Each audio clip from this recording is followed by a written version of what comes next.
Hi, sorry. I'm just trying to connect with the maestro. He's already live now. We're just figuring out how to connect with each other.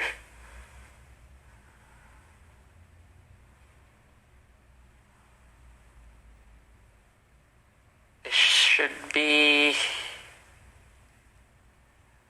There you go.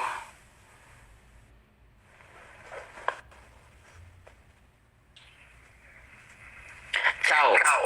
Oh, finally. Hi. Hi. How's my? Can you hear my voice? Yes, can you hear mine? Yes. Perfect.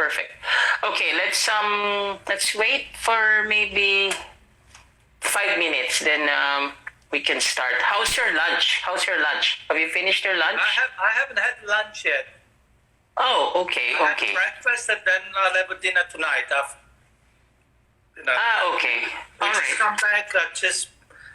We took the dog for a walk in the forest and we just come back and here I am. Just a quick wash. Nice. Thank you. Powder, and then Yes. Thursday, by the way. Thank you. I actually made a clarified piña colada to celebrate. Pina colada. Oh, very good. Modern style. Yeah. How old are you today, Vicky? I'm 44. Wow, Double you're a young 4. man. Yeah. Well, getting there, maestro. Yeah, Thank you. Man. Sorry? I said you catch me up. Yeah, well,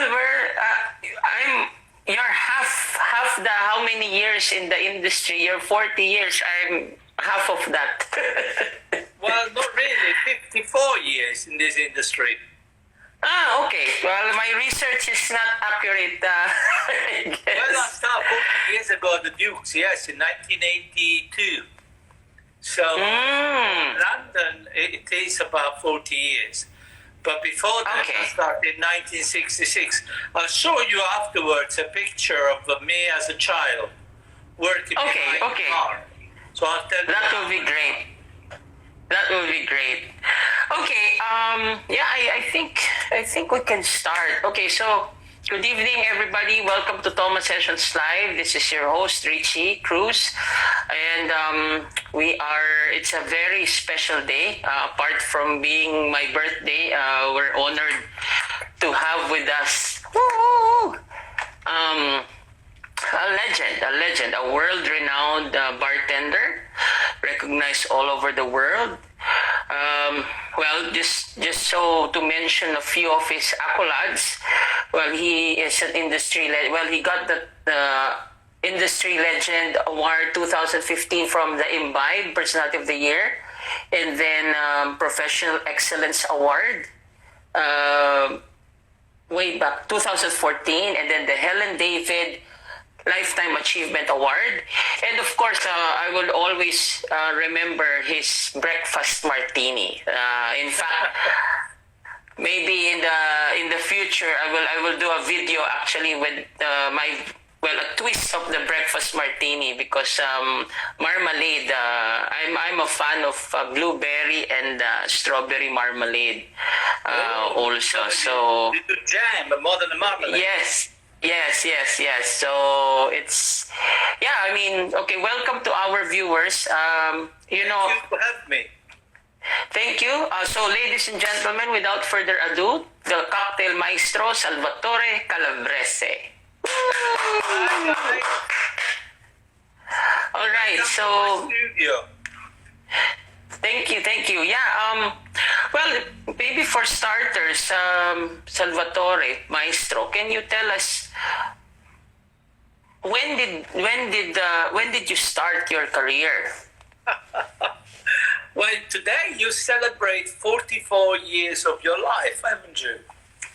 My career started 54 years ago in 1966. In south of Italy, it was not unusual to see a child working behind a coffee shop or a restaurant, help out in a summer school holiday. You got to understand one thing. In Italy, we have a very long summer season where the schools are closed. And I was a bit of a wild boy, and I used to like to play football on the street with bare feet. I used to go back home always with my top of my toes, always the skin of my top of my toes off. I mean, we used to play gang, between streets, and occasionally we used to play with not just by fist, but by stone, and I was a bit of a wild boy. I used to enjoy that. And my dad, obviously, he said, "Okay, this is the way you want to go." He found me a job in this hotel bar, Hotel Regina Maiori, many years ago. It was the beginning of the tourist season, after the Second World War, the 40 and the 50. The 60 was the beginning on the Amalfi Coast. And I used to start, my day used to start about 6 o'clock in the morning, and I used to go to the hotel restaurant, and I used to slice bread for breakfast for the guests in the house. Every slice of bread had to be very specific. So there where I learned how to be very precise. And I used to measure every slice of bread to be equal to the other. But my second job, it was to go down to this charming little bar, hotel bar, where it was hosted by this amazing personality, this amazing bartender who traveled the world, Signor Raffaello. And obviously after the Second World War in the 50 and the 60, he traveled the world. He did a cruise, he went to Cuba, he went to America. He knew he was a pro, but he wanted to be back, obviously come back to his hometown and carry on his career there, stay with his family.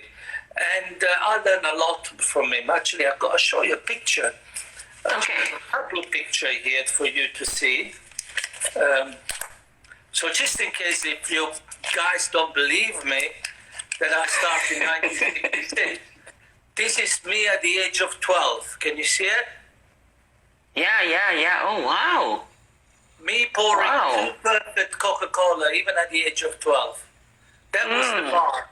There was about 30, 40 bottles behind that bar. And I'll show you another thing about Signor Raffaello, because it's strange that I have this picture. This picture, my mum kept it for me. There was a gentleman who had this camera, this camera that they used to come out the picture out. Yeah. Well, she knew that would come in handy in the future. It's a very hard to say, but she definitely understood that she didn't want to throw anything away. She kept those pictures for me. There you go. I got the picture, Signor Raffaello here. You can tell what kind of a person he was. Can you see it? Oh, wow. Yes. Very classy, very elegant. Very classy. He used to wear that impeccable cream jacket. It was a Mr. Playboy, that guy. He used to know how to charm the socks off of any women.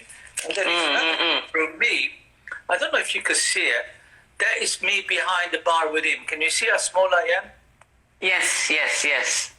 Well, but you were, 12 years old? Were you 12 years old then? I was 11 when I started. Oh, my goodness. Wow. Yeah, 12 was my second season, I worked behind the bar with Signor Raffaello from the age of 11 to the age of 15. And Signor Raffaello was the kind of a person, he was kind of a... Have you ever seen the film Casablanca? Yes. Bogart? Yes. He wore that impeccable cream jacket, and he knew exactly what his guests need and made the dream come available to reality. And Signor Raffaello was that kind of person. I mean, Signor Raffaello told me many things, but one thing he told me that I'd like to share it with all my students is he made me understand what means hospitality. Remember one thing, we can all learn how to mix, how to make a clarified pina colada, all right? Yes. Or how to make a pina colada, or how to make a Negroni. It's a journey of mixologist. But that doesn't make you a great bartender. To be a great bartender, you have to understand the other experience that you have. Experience of the journey of a mixologist that everyone eventually will learn in one way or the other. We will be maybe better than the others, but we're still just a mixologist. If you really want to be a true bartender, especially for you who has a school, you have to understand the art of hospitality. That's why people come for you. And then you combine those two hands together, now you can call yourself great. And that's what Signor Raffaello taught me. I mean, one of my very first lessons with him, it was every morning I used to I used to go down to slice the bread for breakfast, and then I used to go down to this small charming little bar that you saw.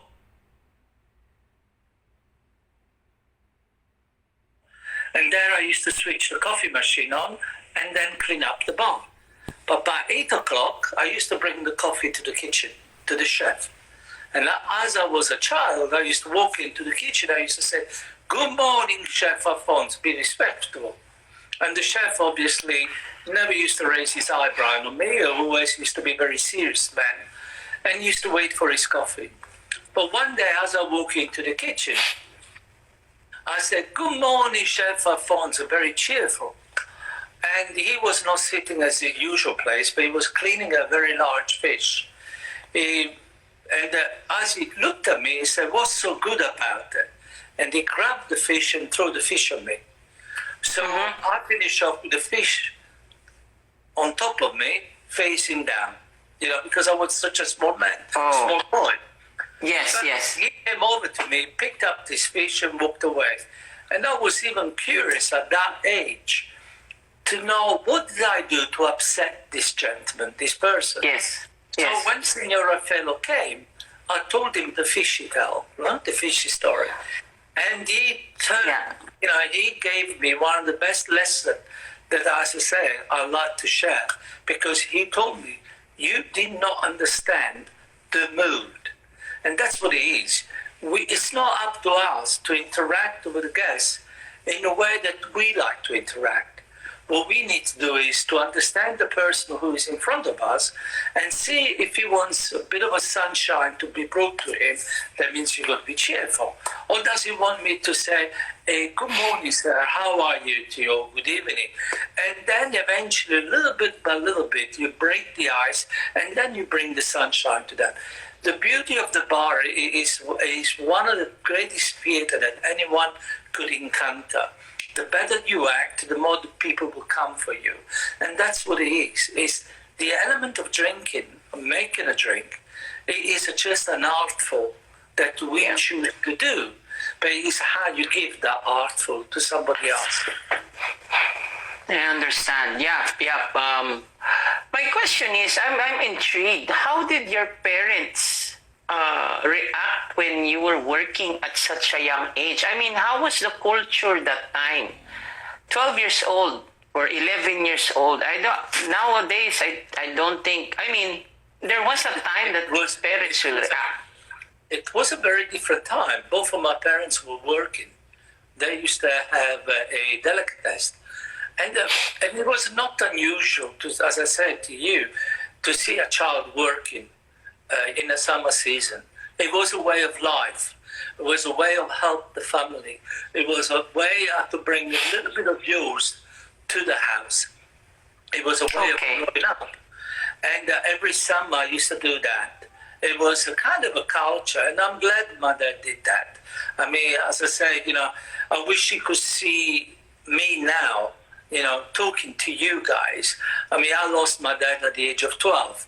So because of that, I carry on and do what I was doing. It was a sense of responsibility, a sense of growing up quicker than what you did, but never lose your charisma or character as a child. Because it was beautiful to see. It was an experience. It was an experience to see the art of a person who knew exactly how to charm the socks off of any women, how to speak that different language. But don't forget that in the 60s, when I started, it was a true dolce vita. People used to dress up. People used to come to the bar. The bar was different. The bar was a different time of the day. The bar was seen different phase. I mean, till the 90s, my menu has always been quite large. It wasn't because, we choose to make a very, and that's what it was in the old days. Yes, yes. Our menu was a quite big menu, 50, 60 cocktail in our menu. But truly, it was a menu designed through the day. That means you come first, we had the aperitivo. The aperitivo was very much from 12 to 5. Then you used to have the pre-dinner drink, which was from 6 o'clock to 10 o'clock, right?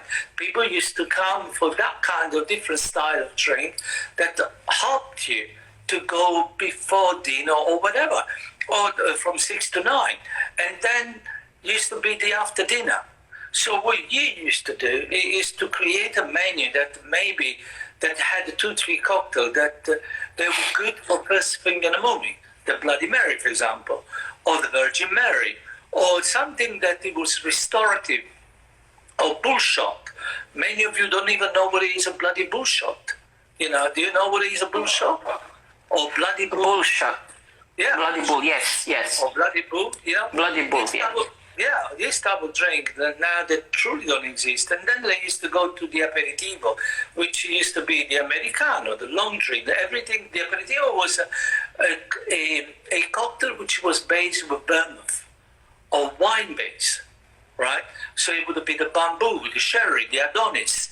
It would be the Americano. It would be that kind of style of drink, which was lighter but refreshing. And then it would be the pre-dinner drink. And the pre-dinner drink, it would be the martini, the Manhattan, the old-fashioned, the champagne cocktail. This style, or the Negroni, even the Negroni was part of that. So this style of drink, that's how you used to create the menu. So each section had a page dedicated to the time of the day. And let's not forget the after-dinner drink. For me, after dinner, it was one of the most important cocktail of the day. Because it's the ultimate incanter, right, before you're going to sleep. That means it's the last note.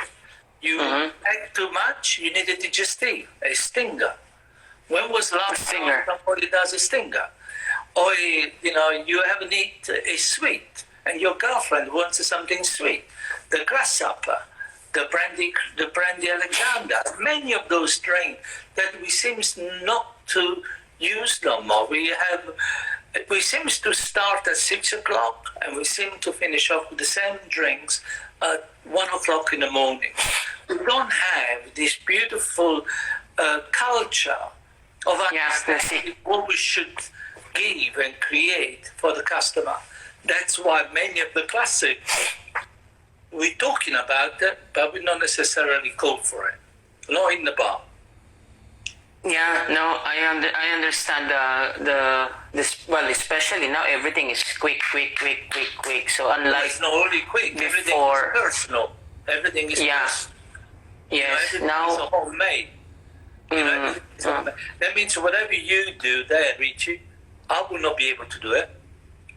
So your cocktail doesn't travel.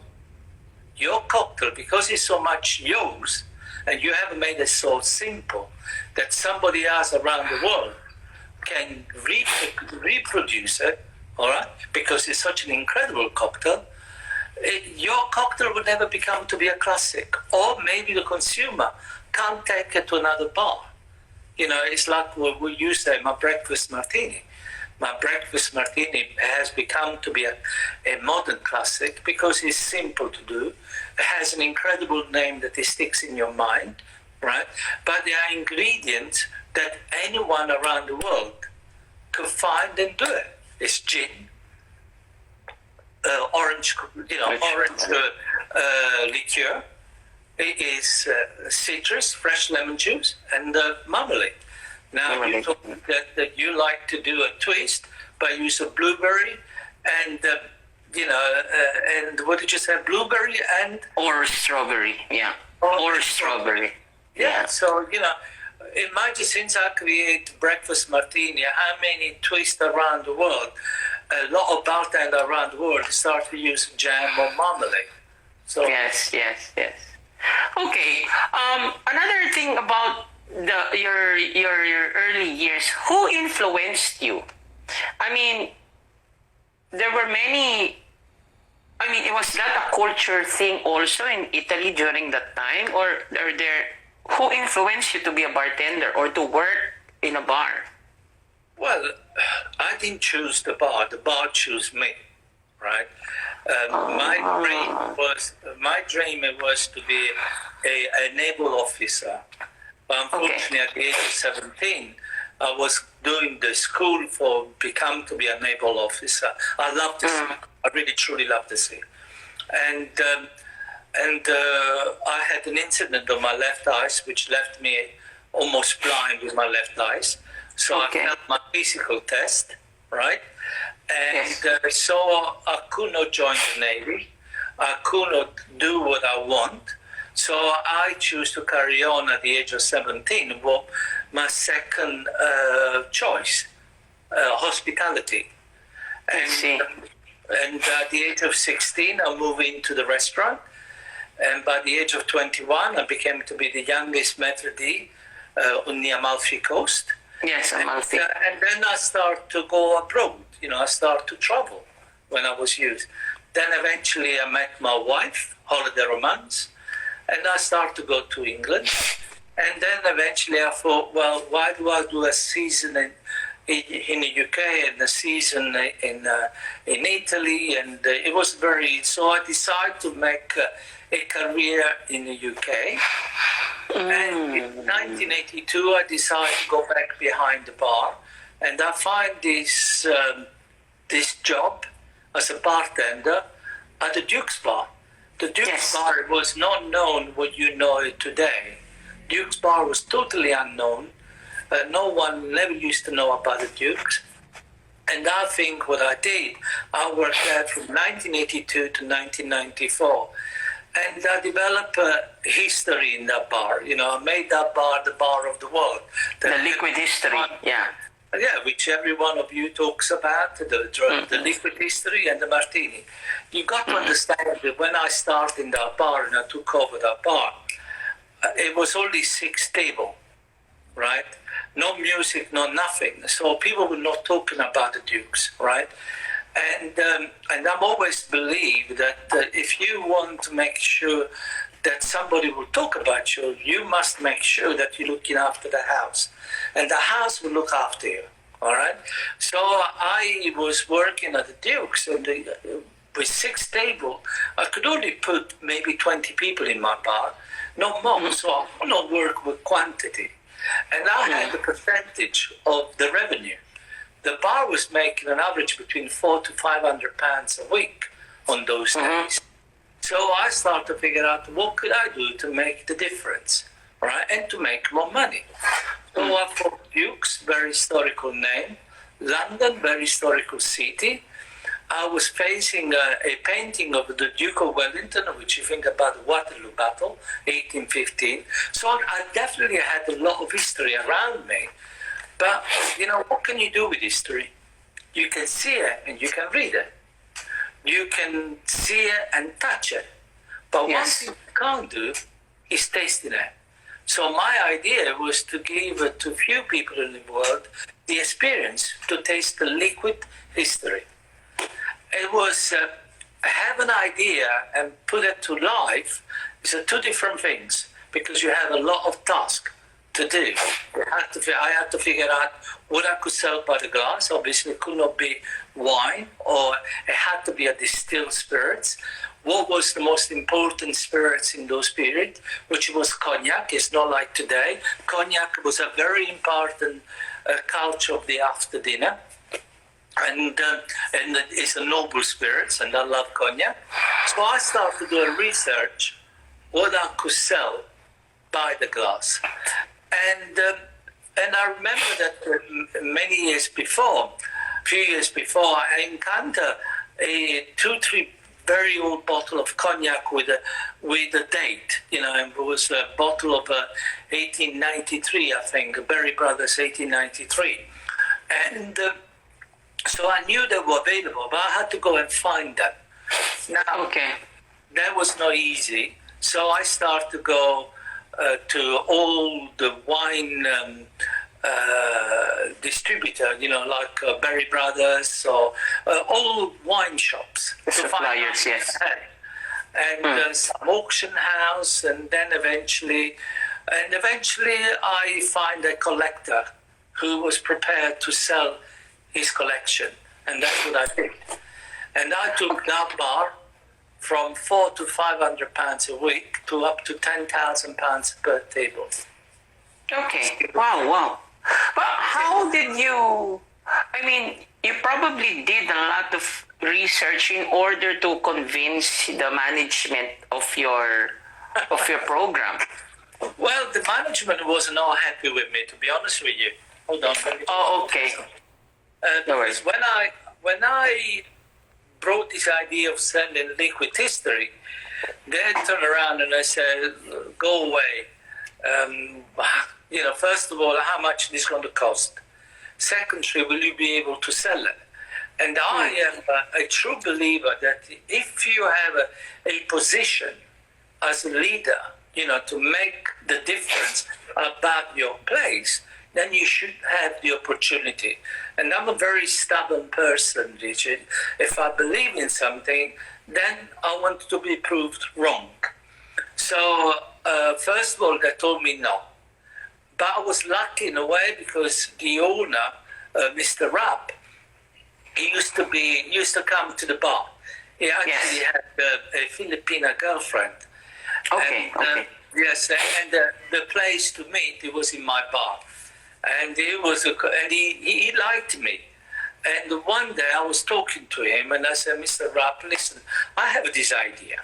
I think we can make a lot more money. We could put the bar and your town on the map. It's something very unique. Nobody else around the world does it." And he said, "What is it, Salvatore?" "I want to sell liquid history." And he looked at me and said, "What do you mean liquid history?" "Yes, I want to go and search and find very old bottle of spirits, the time when Napoleon was around. I know they exist, but I want to be able to find them and to be able to open something that is 200-300 years old, all right?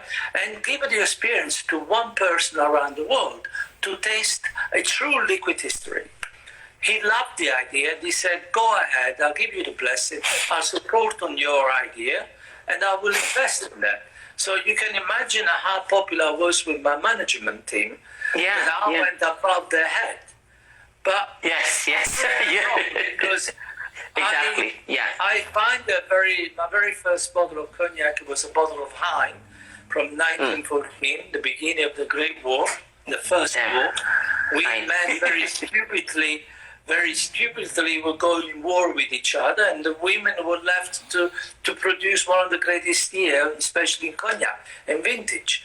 So I got that bottle and I sold that bottle in 1 week. And those days at £25 a shot, and the rest was history. And then I became to be known. The journalists started to write about the bar, and said, "This crazy Italian guy who sells liquid history, consume and custom, especially the VIP, the businessmen who they used to entertain, if they want to give something very unique to their guests, they used to come to my bar and say, 'Salvatore, do your show. We really want to make this deal.' And I used to spend $1,000. I used to have people like Bon Jovi, Mick Jagger. Nice. We used to come to have the experience, a very unique experience of liquid history. So, and nice.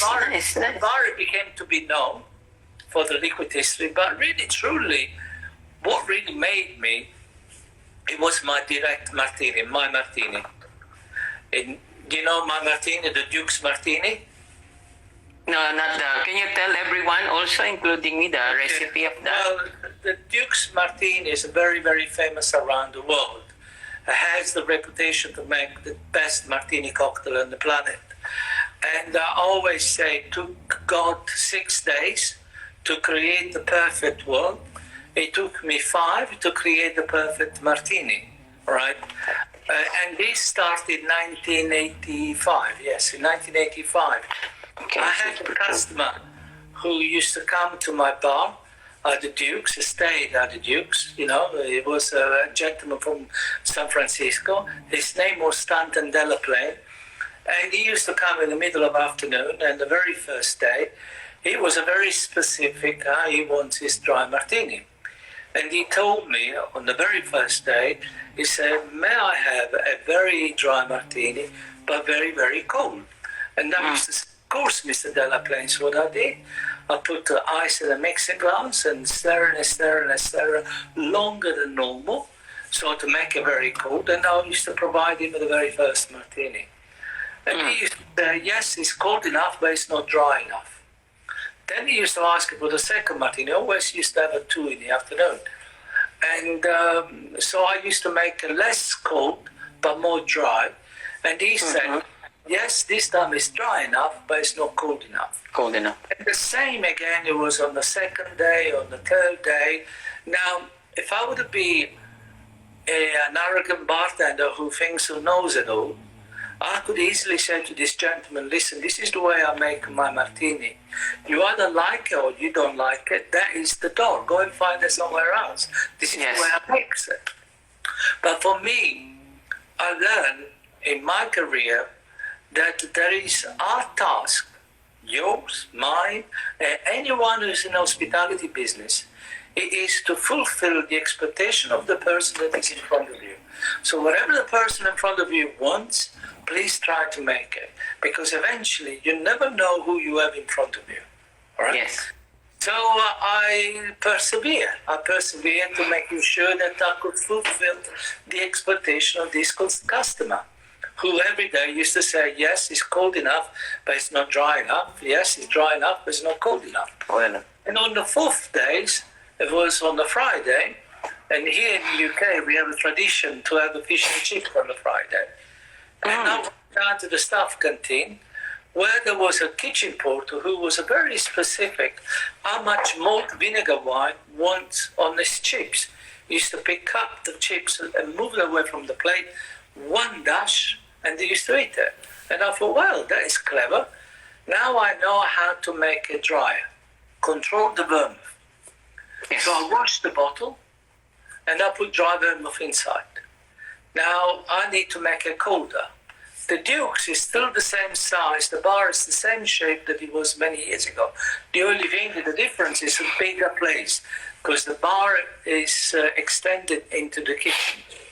Okay. But on those days, I used to work for 12 years, a sink where I used to wash my own gloves, and a nice bucket underneath to hold the ice, and a little station to have the glasses, and then at the end there used to be a little fridge with a little domestic fridge with a little freezer inside.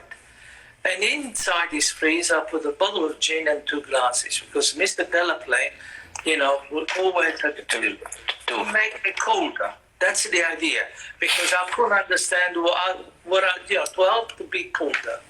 On the 5th day, Mr. Delaplane came to the bar, asked for his dry martini, and once again he said, may I have very cold but very dry? And I said, okay, Mr. Delaplane.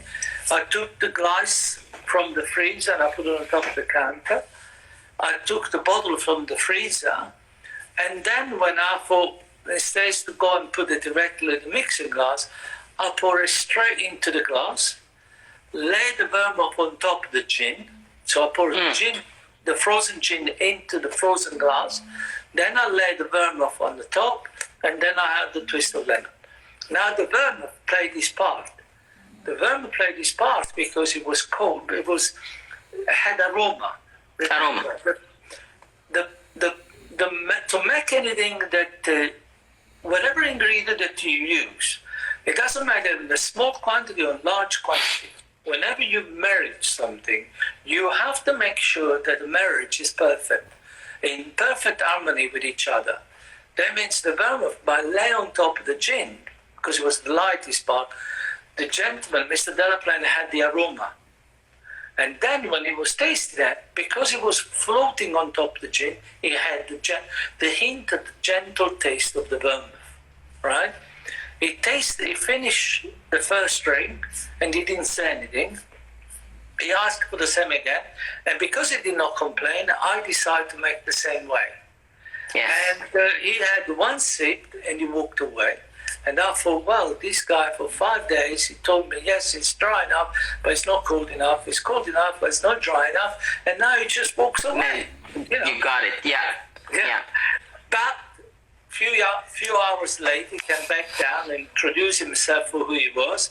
And he brought me a fax where he said, and introduced him that he was a journalist. And he said, Salvatore, I wrote this article about you because I taste the best martini cocktail in the planet.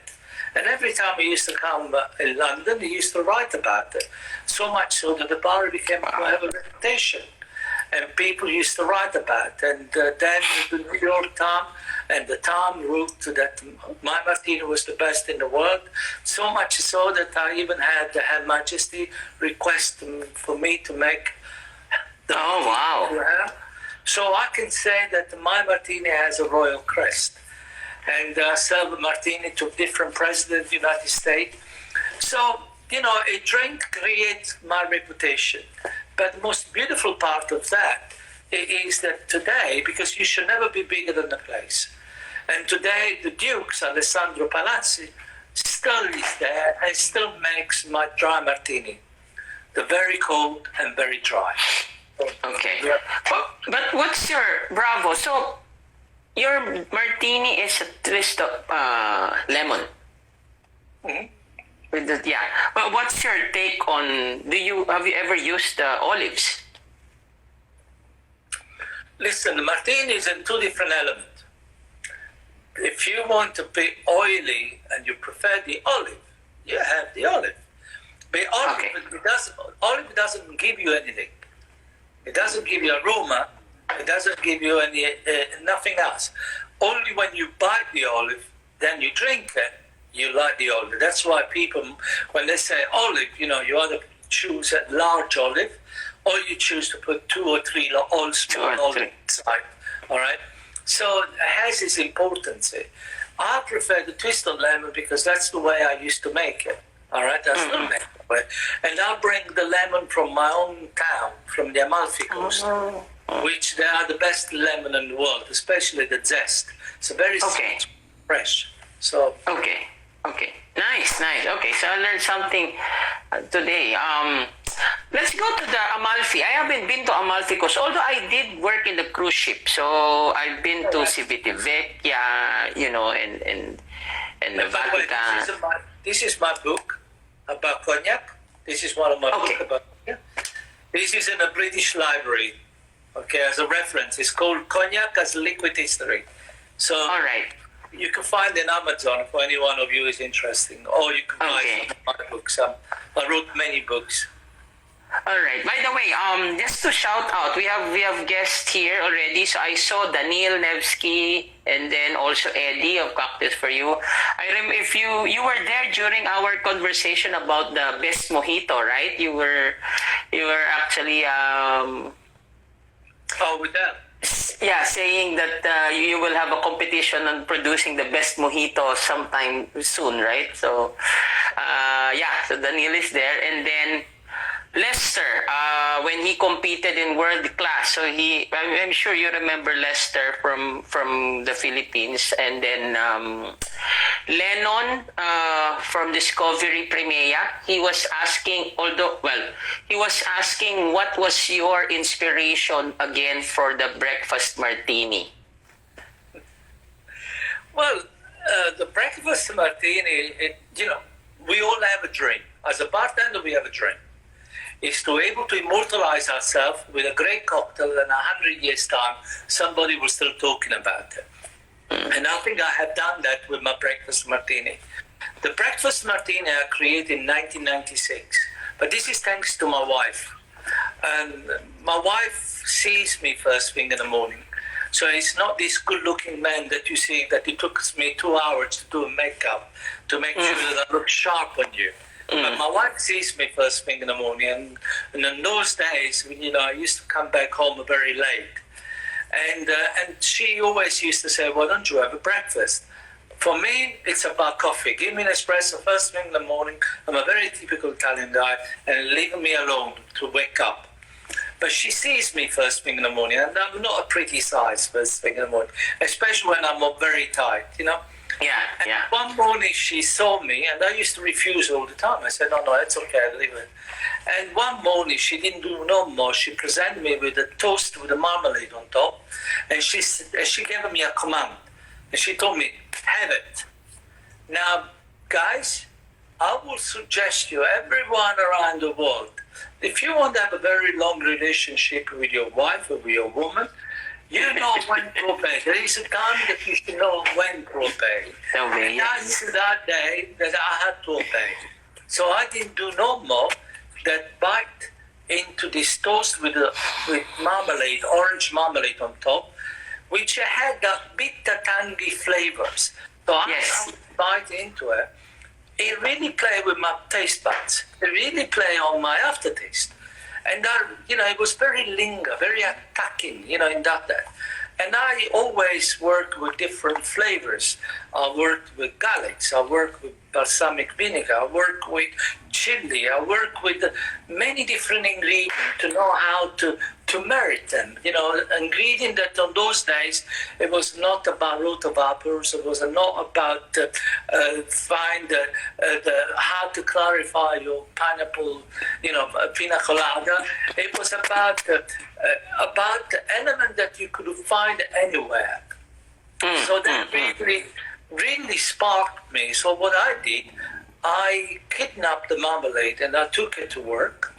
And there where I started to figure out how could I merit this marmalade. Marmalade is very British. So I had to be very British spirits. So it couldn't be vodka because it doesn't have flavors. So it had to be gin. And gin, it became to be, it wasn't not popular in those days, but I loved gin.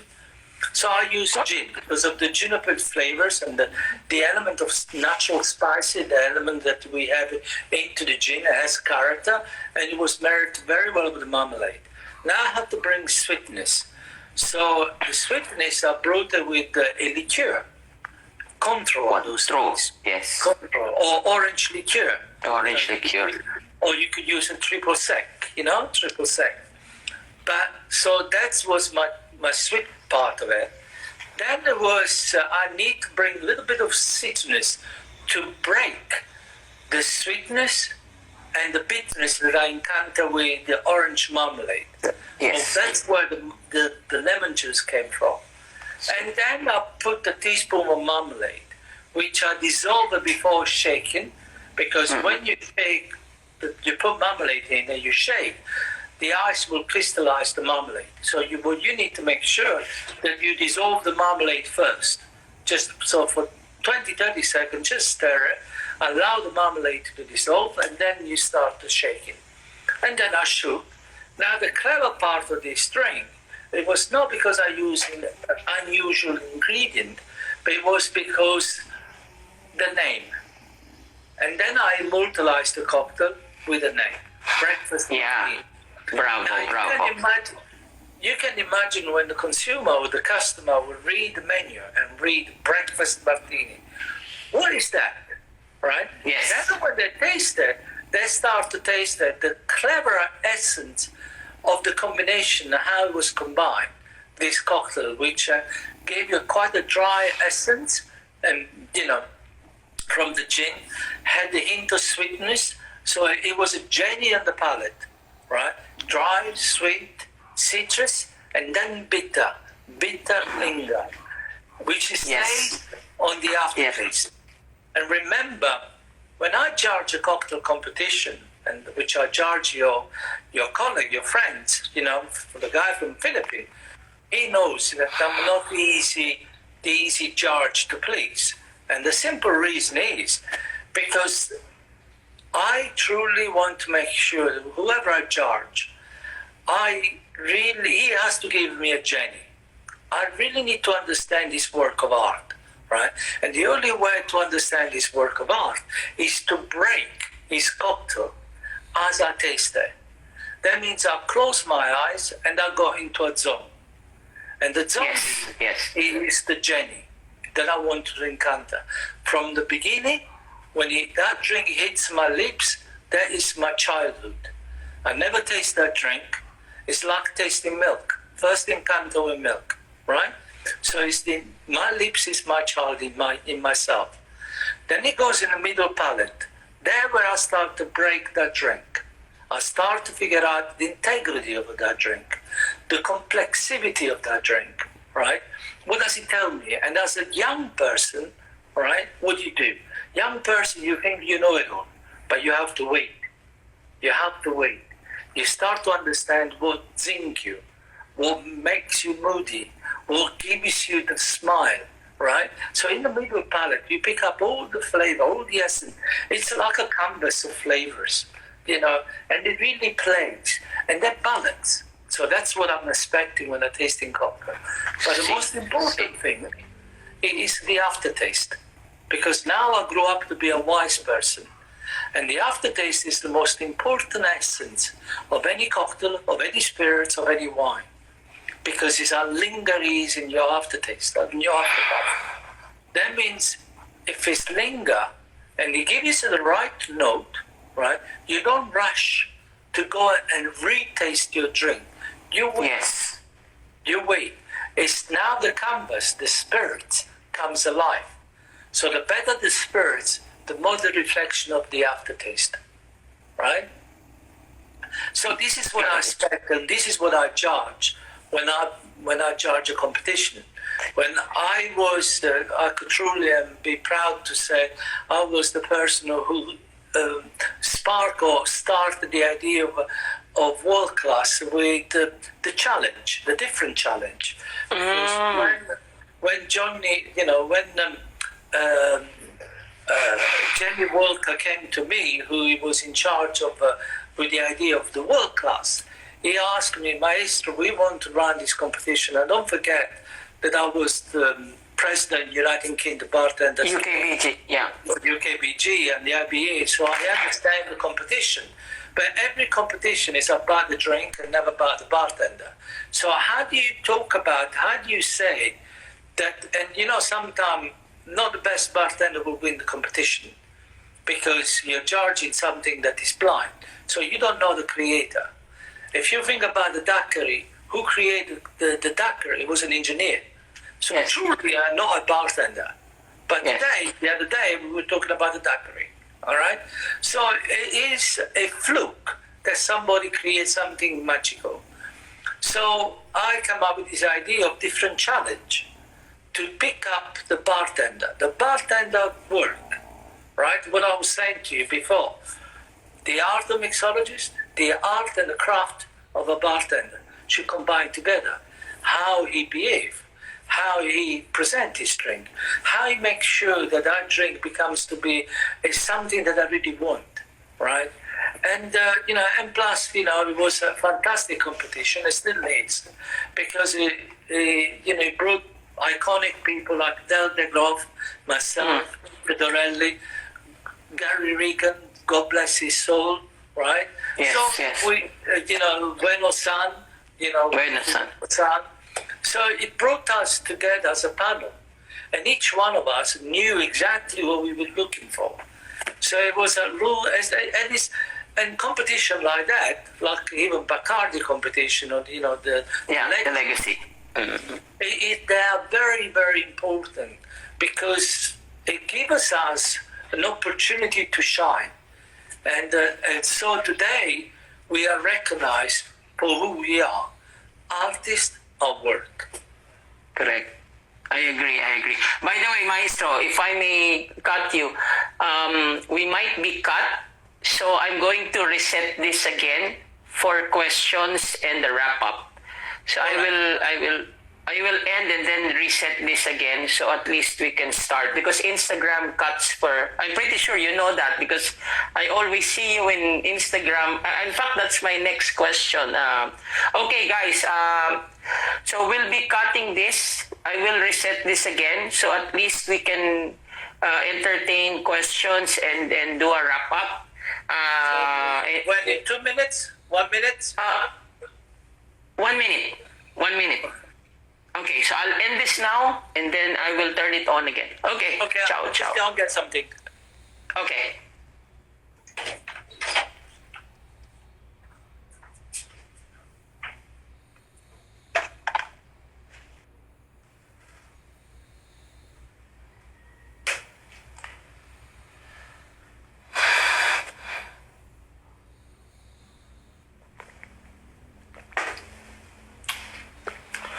Okay, welcome back.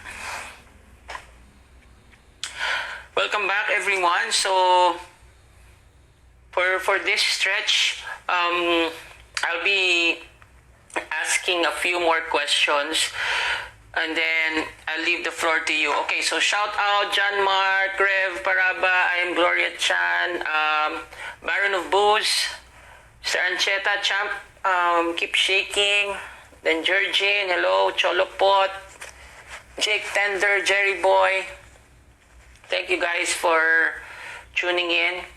So while we wait for Maestro, so it's very, he has a very, how do you call this, long journey when it comes to bartending, and he still continues his journey. Very inspiring story from the age of 11 years old and till the present, and learning about, for those who are going to join world class, so you know what he looks for, okay, so yeah, that's a very how do you call this, interesting and interesting talk we have with Maestro. So hopefully he's gonna join us already. Yeah, Juan Carlos, of course, shout out. And then Lennon, the breakfast martini, of course. Follow thy wife.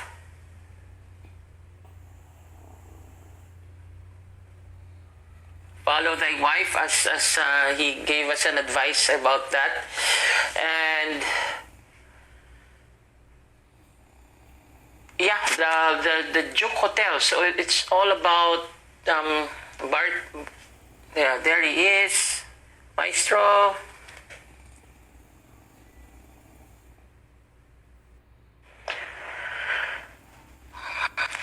right, welcome back, Maestro. So I was actually summarizing everything we've discussed since you were 11 years old until the present. So yeah, it was we've discussed a lot, and especially the competition. In fact, there's such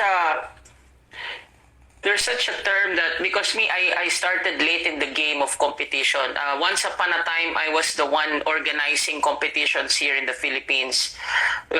First with Flair, then student mixology competition, and then when the opportunity came for me to compete in Legacy, so it, like, I would say Legacy chose me also, and from there the thirst actually got bigger. So there's a thirst for me when it comes to competitions, but I haven't really touched world class yet, because I think that's really, I would have to really make everything working, in my repertoire. But maybe in a few more years, I will enter.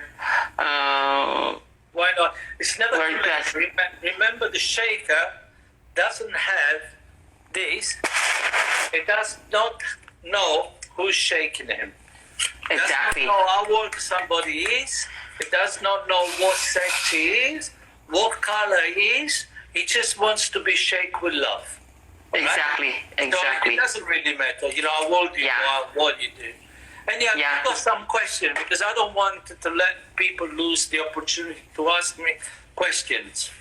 Okay. Yeah. So, guys, so the floor is open.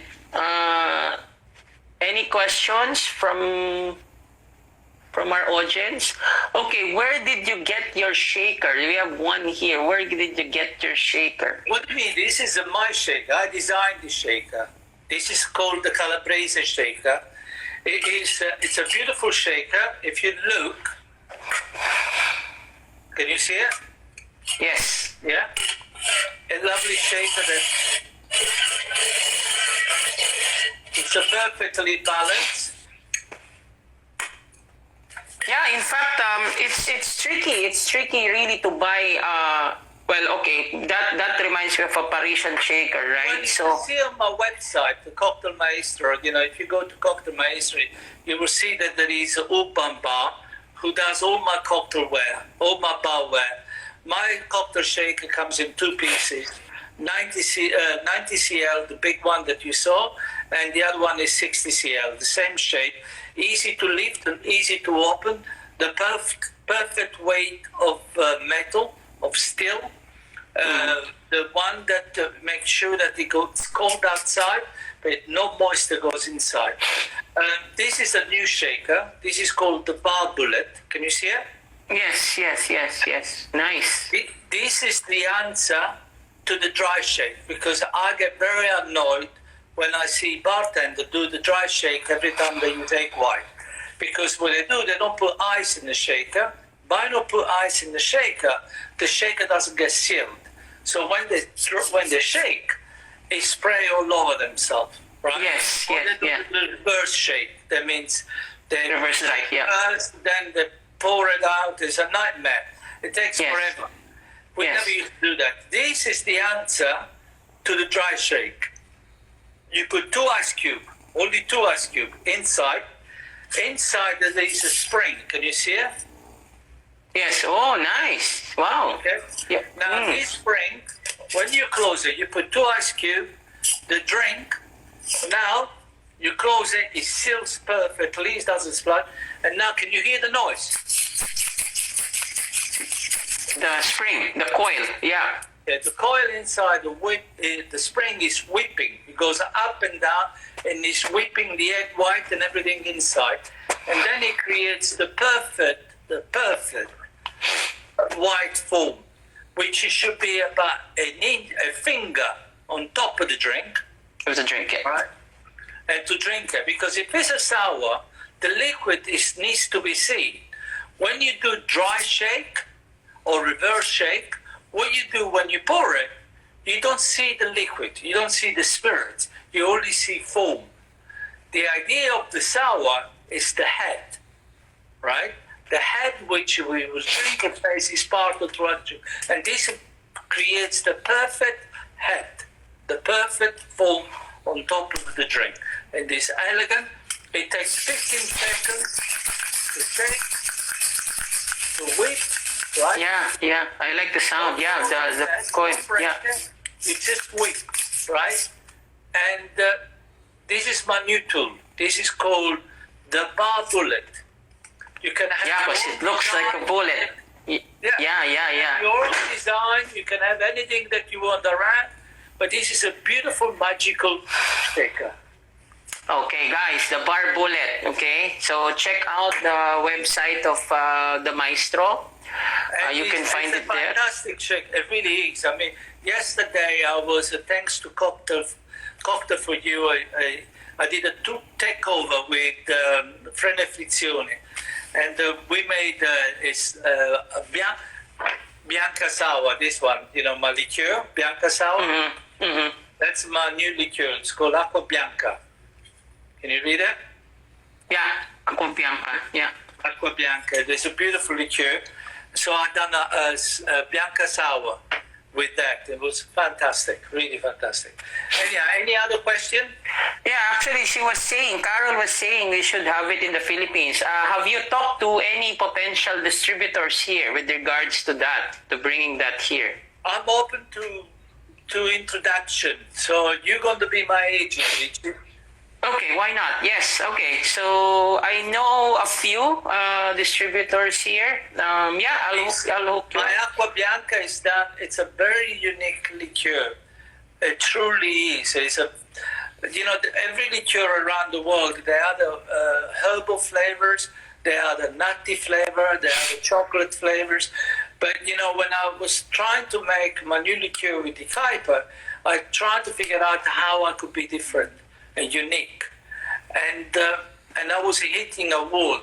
In my study here, I have a collection of old books. I've got about 400 or 500 books started, going all the way to 1700.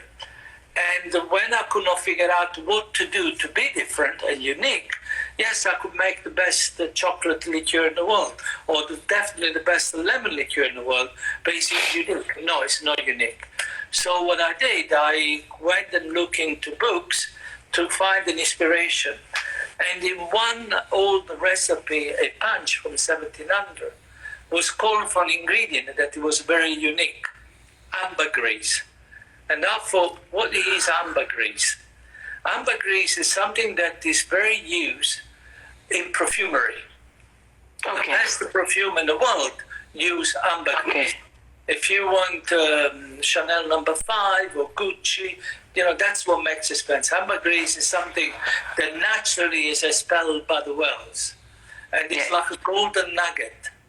If you find an ambergris, 1 kilo of ambergris, it is worth over 10,000 euro. So, wow. So it's $15,000. It's a very expensive, so it's a real golden nugget. But when I figured out that I saw this idea of the ambergris, and I thought about, well, we have the most beautiful perfume in the world. What is missing in the liqueur? You go to whiskey, first thing is the aroma, yeah? First thing you do, you try to smell it. The wine, you do the same. But with the liqueur, it's all about the palate. It's not about the aroma. So with this, with Acqua Bianca, what I decide to do is to create the most aromatic liqueur in the world. So this is done with the 3 different types of citrus. Lemon from the Amalficos, which is citrus fresh. Bergamotto, which is citrus floral. A citron, which is the oldest lemon in the world, which is a citrus but bitter, which makes liqueur bit less sweet. Then it's got the floral note from rose, right? And an all natural essence, all natural taste, aromas and flavors, all right? And then the freshness comes from the peppermint. So it's a peppermint as well. And all this is put together with ambergris. And this, the liqueur which works well with the white spirits and the darker spirits. It is absolutely the best and the most unique liqueur in the world. And it's very aromatic. What's the alcohol content? 24 ABV. Okay, nice. Yes, and it's only 150 grams of sugar. It's very low in sugar. Oh, nice. All natural. Okay. All right. Go on, you have another question. My next question is, so do you have a team now? I mean, like, let's go back a while ago. Because before we actually got here, right?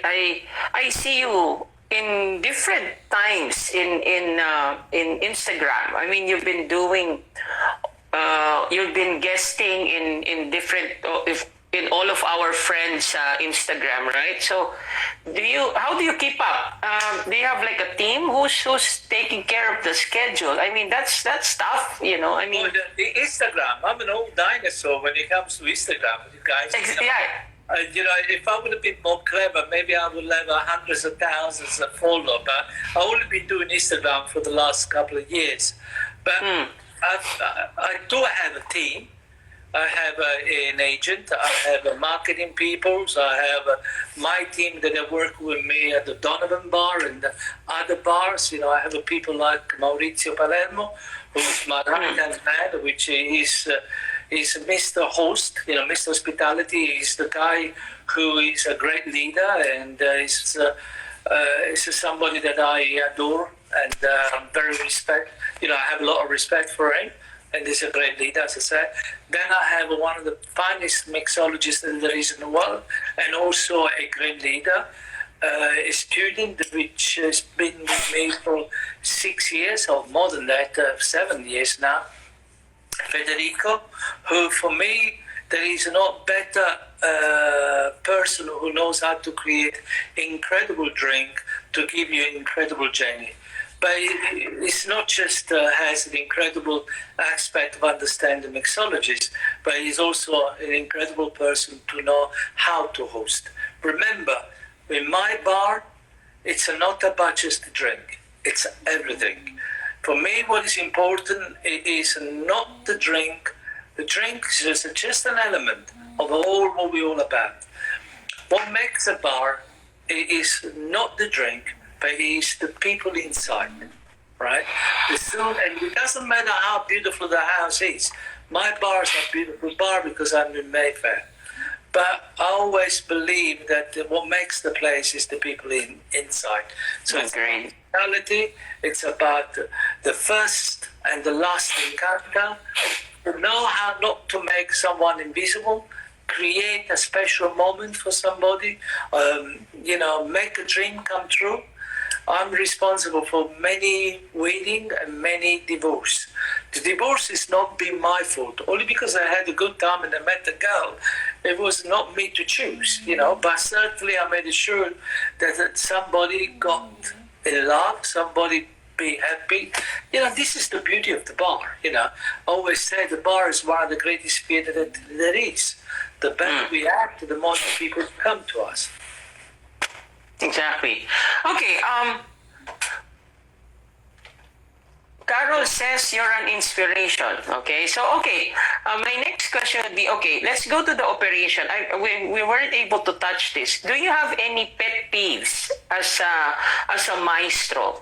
Do you have any pet peeves to your students, or when you go to a bar, like, can you tell us like your top 3 pet peeves, if you do have? Tips, you're talking about tips, all right. Yeah. Well, guys, I am the maestro, yes. You all call me the maestro, and I'm glad that you do. And, last year, actually 2 years ago, I had an honor by the Italian government. They made me a master of art of his own craft. Right, so I'm a true maestro. I can say that I am a true maestro. But the reason that I was called a maestro is the way I operate. Remember that there's a 2 style of management. There's the management that will say it's me and you. Whatever you do, don't do what I don't tell you to do. So you have to follow my guideline, and that's it. So I'm creating that barrier. And then there is the other management, who I like and I prefer, that is me with you. So we work together. We create that harmony. And I can only be as good as my team likes to perform. So it's not just about me as a single individual person. No, my guys make me look good, but they enjoy the music that I like to choose. We are like a chain, right? The chain is that everything gets together as a unit.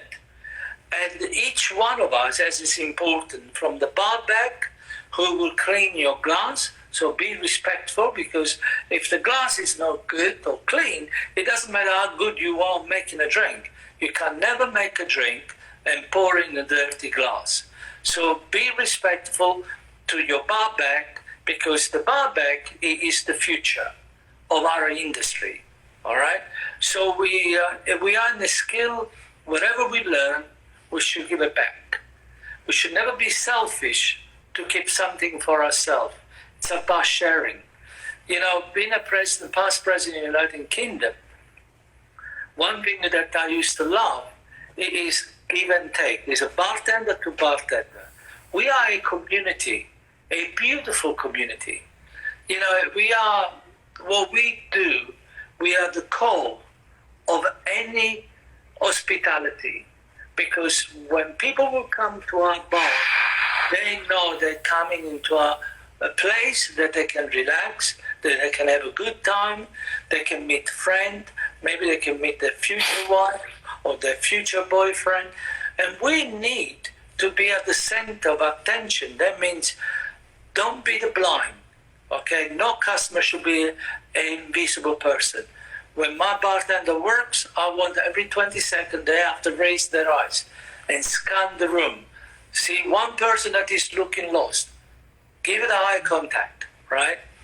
So it's about all of our sense, and I always say, use your eyes, use your nose, use your ear, use your mouth, use your hand. You use your eyes to make sure that you look and see everything that is around you, and make sure that you do the eye contact. You use your nose for something that we make in a cocktail, we want to smell it, the pleasant and unpleasant smell of the room. Use your ear, because as you're making a drink, don't be deaf. That means listen what's happening around you.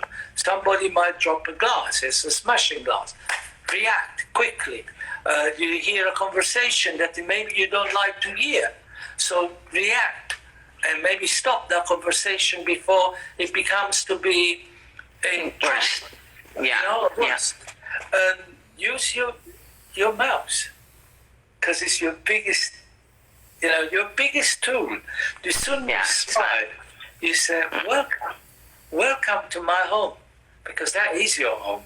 Remember that. And then the last thing is your hand, because when people, mind you, we can't be social, now we have to use a social distance. But before, the social distance, you used to shake your hand. You used to give, welcome to my bar, and shake the hand. That's something personal to me, or kiss the lady. You say, lovely, welcome. So everything is about the concept. And, it doesn't matter how long I've been doing this industry. I still love doing it, and I still like to participate, because I never stop learning. I can never say that I know everything, and I learn from young people like you guys who can teach me a new technique, a new way, and we learn with each other. Experience, because when I work with Federico and the bartender, Maurizio, they inspire me. When we do a menu, they have the idea, I just give them the bless.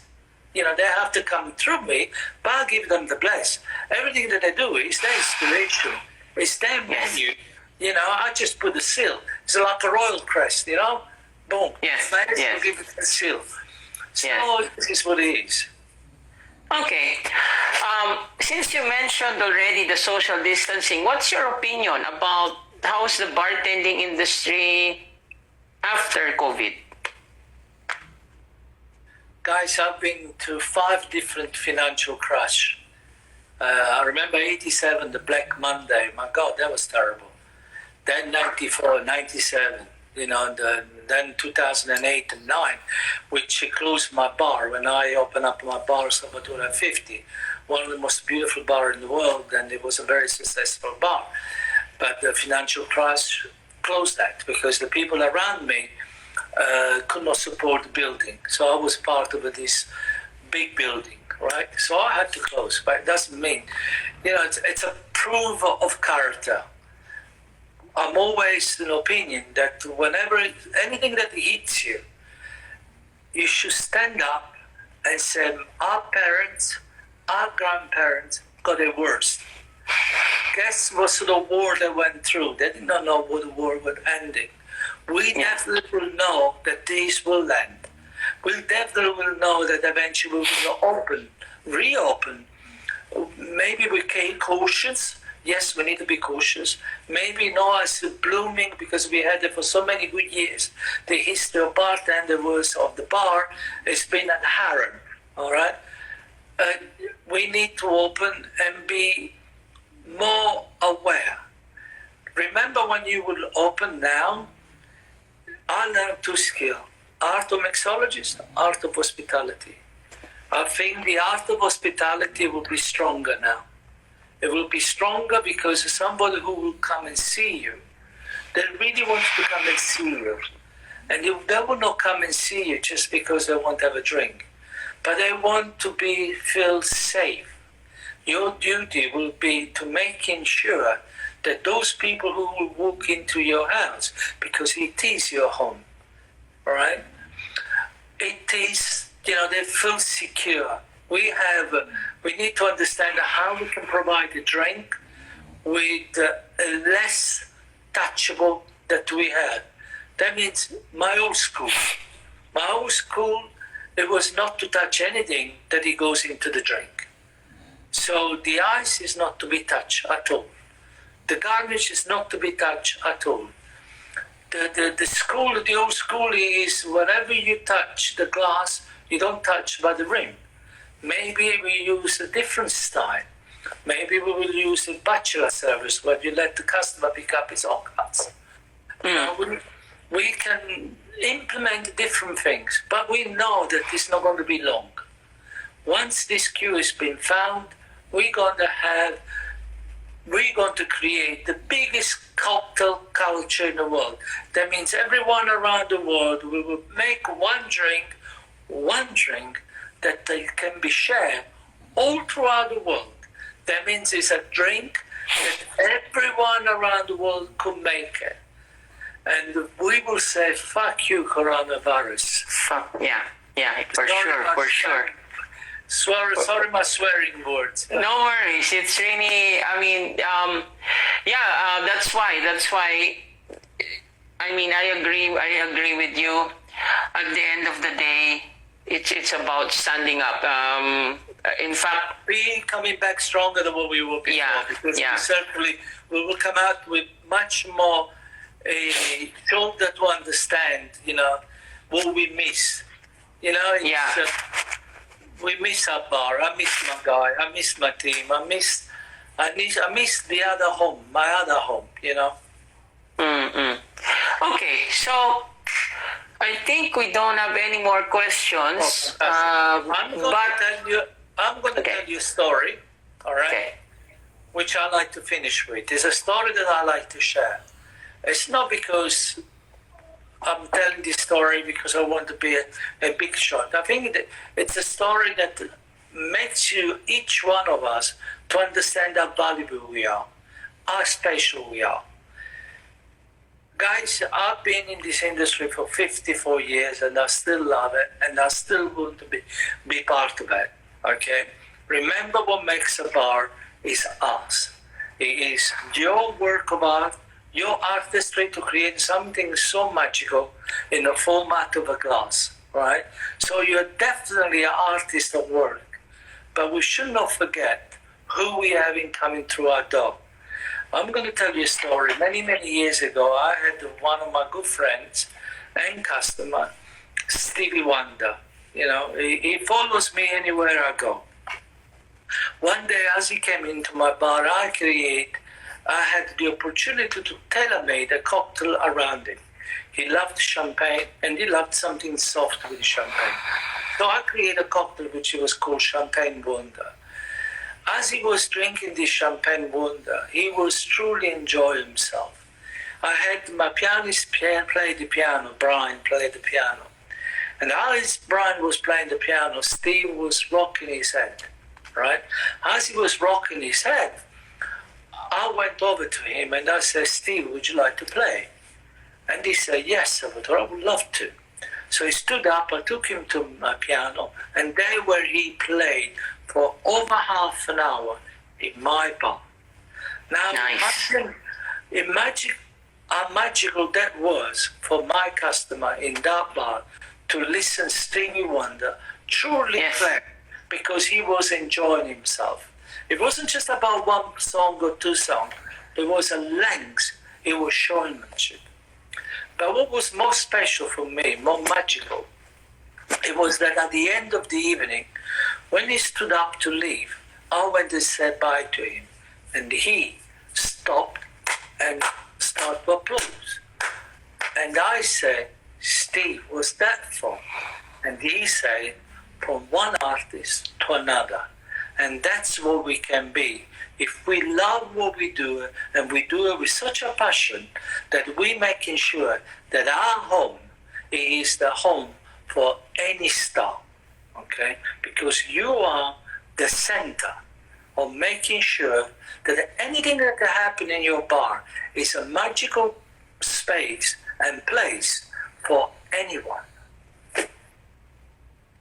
Yes, yes, yes. Well, Stevie Wonder is definitely one of my idols also. So, yeah, it is a very wow, wow. It gives me the goosebumps, you know. And yeah, yeah, yeah.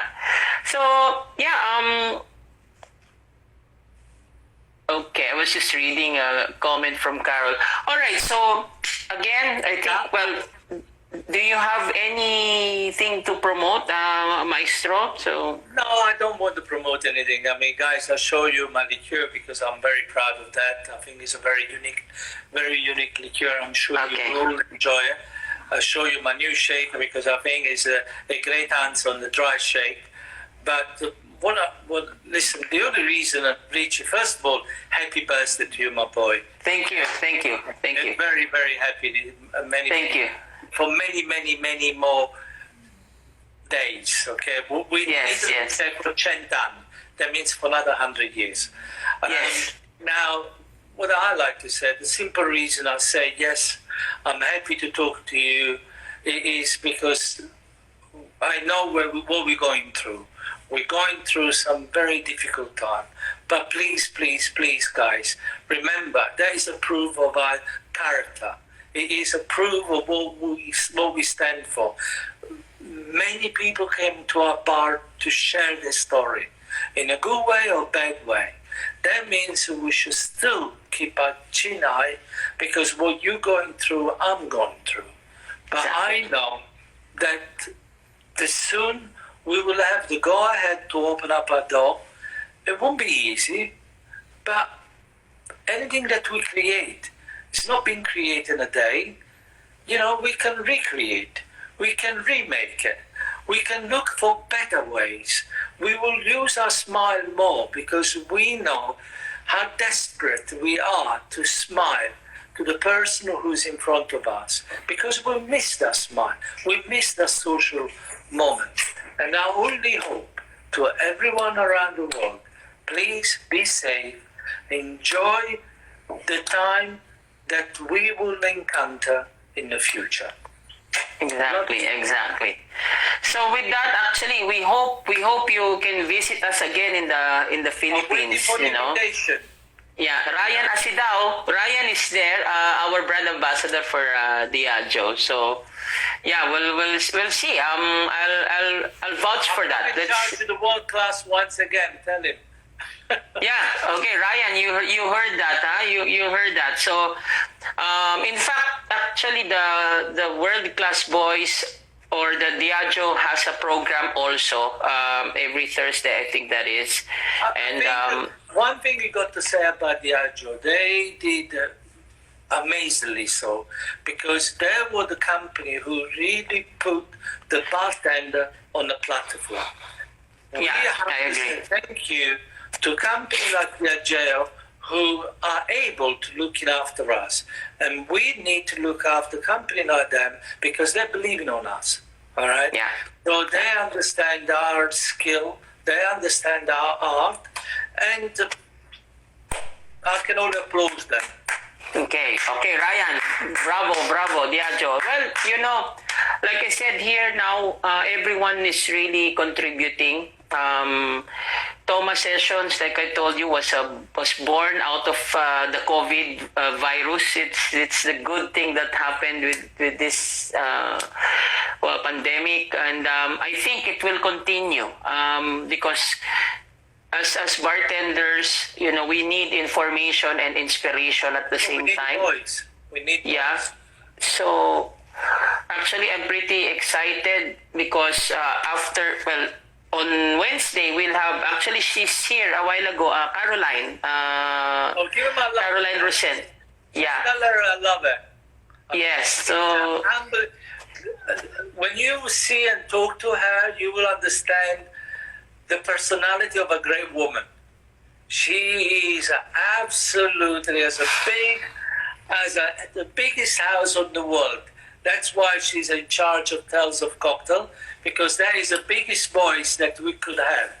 I felt that with her already. I mean, when we had a short chat and then she said yes to Toma Sessions, I said, wow. So I'm excited. I'm excited for Wednesday. By the way, can we take one? I'll take our picture. Okay, ready? 1, 2. One more. 1, 2. Perfect. Okay, Maestro. It was a pleasure. I hope to see you in the flesh also once all of this is behind us. And you take care there. Regards to everyone in the house. Actually, those are all your tools at the back, right? Can you give us one? Can you give us one? One showing. Oh, okay. Nice. Hold on. Okay. They're just some of my collection, they're not my own. Wow. Okay, guys, you see it here. Wow, I love the glasses. Oh my God. Wow. Okay, so actually I won't keep you, Maestro. You enjoy your dinner. You have a good dinner. You have a good evening. And well, let's keep in touch in Instagram for other things. Okay? Well, look at this. Oh. Okay, yes. In fact, Maestro, we have your book, the GQ. We have a book. You have your book, the GQ, in our library. In my previous school. So actually, I think he's watching right now. My boss is British also. He's with Holland America. So yeah, nice. Hey, by the way, okay. Lastly, have you met Manny Pacquiao? Did you meet him in person already? Manny Pacquiao. Manny Pacquiao. Manny Pacquiao. Yeah. No, our boxer. Yes. Oh. I'm sorry. Okay. No worries. Yeah, but I do hope you. Oh no. Well, everybody knows Manny, but I haven't really met him in person. I thought he went to you. Maybe you bumped into him before. Not yet, no. Maybe in the past, maybe I met. Yeah, you never know. I don't know. It's I met. Oh my God, I can't say, but I met many. Yes, I'm pretty sure about that. Okay, so yeah. Again, thank you very much for guesting. You've been an inspiration to everybody. They're all happy, and I am happy. I have goosebumps. It's an honor, and I'll shave my beard once I finish. Yeah, no worries. Yeah, I did that ahead. Okay, ciao, Velo. Ciao. Thank you very much. Thank you. Okay, grazie. Bye. Bye.